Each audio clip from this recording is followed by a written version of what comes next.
હવામાન વિભાગની આગાહી વચ્ચે સુરતમાં ત્રીજે દિવસે પણ ધીરીધારે શરૂ થયેલા વરસાદે ધમાકેદાર બેટિંગ શરૂ કરી છે। દ્રશ્ય સીધા જોઈ શકાય છે।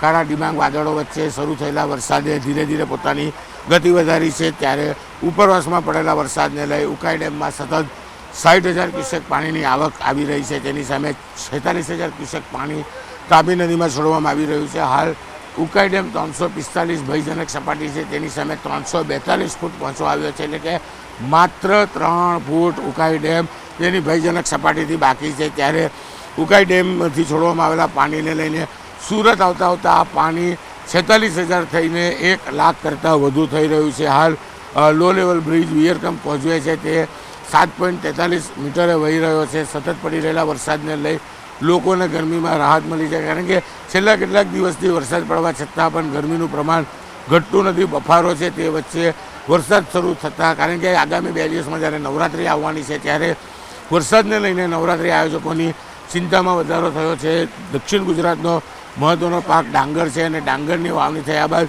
સતત આતુરતાથી ખેડૂતો વરસાદની રાહ જોઈ રહ્યા હતા। ત્યારે વિદાય લઈ રહેલો વરસાદ છેલ્લા સમયે પણ વરસી રહ્યો છે। એટલે કે છેલ્લા 3 દિવસથી પડી રહેલા વરસાદને લઈ લોકોમાં ખુશી છે, ખેડૂતોમાં આનંદ જોવા મળી રહ્યો છે। પણ જે પ્રકારે હવામાન વિભાગની આગાહી છે તેને લઈને તંત્રની ચિંતામાં વધારો જોવા મળી રહ્યો છે। કેમેરામેન જીગર ગુગલ સાથે કીર્તેશ પટેલ, ન્યૂઝ 18 ગુજરાતી, સુરત।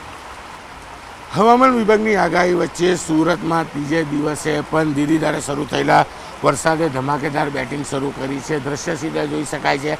કાળા ડિબાંગ વાદળો વચ્ચે શરૂ થયેલા વરસાદે ધીરે ધીરે પોતાની ગતિ વધારી છે। ત્યારે ઉપરવાસમાં પડેલા વરસાદને લઈ ઉકાઈ ડેમમાં સતત 60,000 ક્યુસેક પાણીની આવક આવી રહી છે। તેની સામે 46,000 ક્યુસેક પાણી તાપી નદીમાં છોડવામાં આવી રહ્યું છે। હાલ ઉકાઈ ડેમ 345 ભયજનક સપાટી છે, તેની સામે 342 ફૂટ પહોંચવા આવ્યો છે। એટલે કે માત્ર 3 ફૂટ ઉકાઈ ડેમ તેની ભયજનક સપાટીથી બાકી છે। ત્યારે ઉકાઈ ડેમથી છોડવામાં આવેલા પાણીને લઈને સુરત આવતા આ પાણી 46,000 થઈને 1 લાખ કરતાં વધુ થઈ રહ્યું છે। હાલ લો લેવલ બ્રિજ વિયરકમ પહોંચવે છે તે 7.43 મીટરે વહી રહ્યો છે। સતત પડી રહેલા વરસાદને લઈ લોકોને ગરમીમાં રાહત મળી છે, કારણ કે છેલ્લા કેટલાક દિવસથી વરસાદ પડવા છતાં પણ ગરમીનું પ્રમાણ ઘટતું નથી, બફારો છે। તે વચ્ચે વરસાદ શરૂ થતાં, કારણ કે આગામી 2 દિવસમાં જ્યારે નવરાત્રિ આવવાની છે ત્યારે વરસાદને લઈને નવરાત્રિ આયોજકોની ચિંતામાં વધારો થયો છે। દક્ષિણ ગુજરાતનો મહત્ત્વનો પાક ડાંગર છે અને ડાંગરની વાવણી થયા બાદ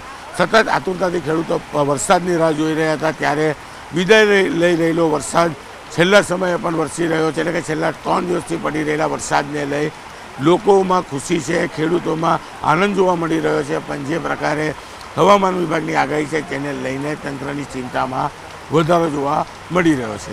કેમેરામેન જીગર ગુગલ સાથે કીર્તેશ પટેલ, ન્યૂઝ 18 ગુજરાતી, સુરત।